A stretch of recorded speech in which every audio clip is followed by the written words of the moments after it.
Nous vous le disions dans nos titres, la Côte d'Ivoire abrite la 7e édition du Forum de la Révolution verte en Afrique. Ce forum a débuté ce lundi. La Révolution verte est une organisation internationale dont la vocation principale est de soutenir l'agriculture, surtout la petite agriculture. Nous retrouvons notre reporter Wilfried Herman Guivet. Bonjour Wilfried Guivet, vous êtes en direct de l'hôtel Ivoire où se tient la 7e édition du Forum de la Révolution verte en Afrique, la première en Afrique francophone. Il a débuté ce forum, n'est-ce pas Guivet? Effectivement, Alvor, bonjour Alvor. Nous sommes donc à l'Hôtel Ivoire, comme vous venez de le signifier, en attendant la cérémonie d'ouverture officielle de ce forum. Les experts en matière d'agriculture ont donné le ton ce matin à travers des travaux préparatoires. Il s'agit pour eux de plancher sur les différentes lignes qui meublent forum. Et ce qu'il convient également de signifier, c'est que c'est une grande première pour un pays francophone. Le choix de la Côte d'Ivoire n'est pas fortuit. Le pays a été choisi pour son leadership dans la région et pour sa capacité à innover dans le domaine agricole. Le thème de cette 7e édition, pour ce qui concerne ce forum, s'intitule comme suite « Accélérer la marche de l'Afrique vers la prospérité ». Alvor. Et puis, Wilfried Herman Guivet, vous l'avez dit à l'instant, la Côte d'Ivoire a été choisie pour son leadership. Alors, dites-nous, quels sont les enjeux justement de ce forum?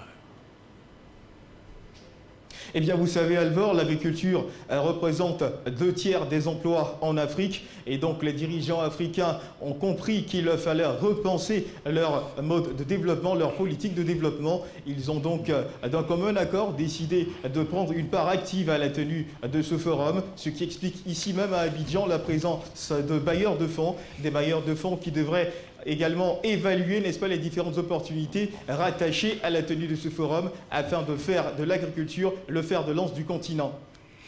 Herman Guivet, depuis 8 h du matin, vous êtes à Sofitel, hôtel Ivoire. Vous avez suivi certainement l'atelier relatif aux intrants. De quoi s'agit-il? Eh bien, Alvor, il ressort que l'utilisation des engrais en Afrique est moindre. Il s'agit en moyenne, pour parler avec des chiffres, 14 kg par hectare contre 120 kg à travers le monde, ce qui marque que l'écart est grand. Et justement, nous sommes avec un expert pour comprendre, n'est-ce pas, la portée, sinon la nécessité de ces réflexions, pour comprendre l'énormité, sinon l'écart qui existe entre l'utilisation des engrais en Afrique et dans le monde. Notre expert va donc s'avancer. Nous sommes avec M. Rob Roots. M. Rob Roots, bonjour. Bonjour. Alors, vous nous confiez, alors que nous préparions cette interview, que l'écart est très grand dans l'utilisation, n'est-ce pas, des engrais en Afrique et de l'utilisation qui est faite de ces engrais à travers le monde. Pour faire plus simple, la révolution verte en Afrique, vous l'avez dit, est impossible sans les intrants. Est-ce que vous pouvez nous en dire davantage? Non, je peux bien expliquer. C'est impossible de faire une révolution verte en Afrique sans l'utilisation des intrants. Et on parle des semences et on parle des engrais. Vous avez déjà dit que l'utilisation des engrais en Afrique, c'est dans l'ordre de 14 kg à l'hectare. Dans le monde entier, le moyen, c'est 120 kg à l'hectare. Mais on peut le voir d'une autre façon. Il y a 10% de la population mondiale qui habite en Afrique. C'est moins que 1% de tous les engrais utilisés dans le monde est utilisé en Afrique. Et c'est pratiquement impossible d'augmenter la productivité agricole de petits producteurs sans l'utilisation des engrais. Et qu'est-ce qui doit être fait pour justement réduire cet encart? Il n'y a pas une simple recette pour ça. C'est une solution assez complexe parce qu'il y a plusieurs acteurs qui jouent un rôle important. D'abord, il y a un rôle pour le gouvernement. Pour le gouvernement, il y a une responsabilité de s'assurer qu'il y a une politique agricole qui est appropriée pour développer le secteur des engrais. Il y a une réglementation en place.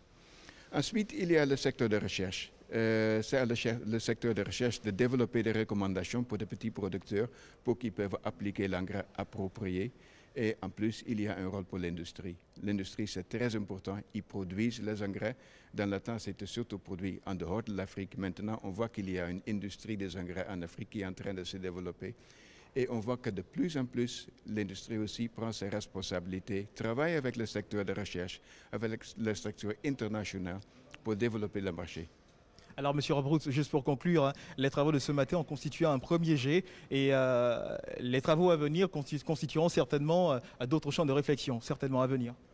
Non, certainement. Ce matin, nous travaillons avec des structures internationales pour discuter c'est quoi notre message et on va bien passer ce message au forum dans les jours à venir pour qu'il puisse être inclus dans les recommandations politiques.